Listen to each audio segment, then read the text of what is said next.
Billie Jean King.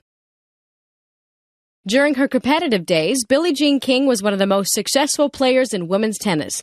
However, King is probably more recognized for her political support of women's tennis and her fight to achieve respect for lesbian and gay athletes in tennis and in sport in general.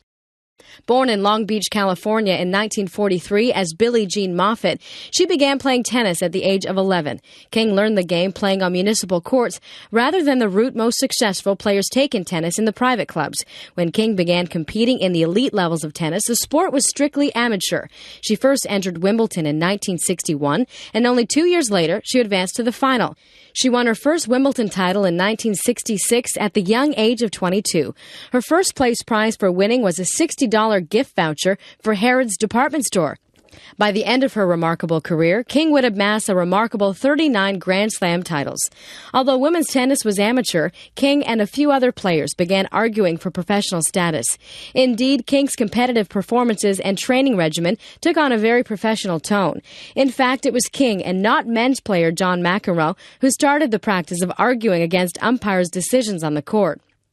Although it's the latter player who is better known for such antics. King's training and competitive practices made her a truly modern and professional player, but they also cost her much public support. King's major initiative was to start a professional tour, which began in 1968. Operating outside the auspices of the official tournaments and organizations, the new professional tour had trouble attracting many of the top international players.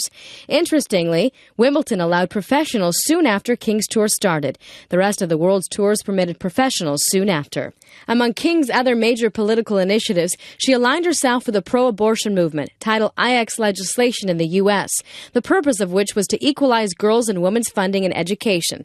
And she negotiated a deal with the Philip Morris Tobacco Company to set up the Virginia Slims Tour. Finally, the famous match between herself and self-styled male chauvinist pig Bobby Riggs in 1973, which King won, brought much public attention to King and to the growing women's athletic movement.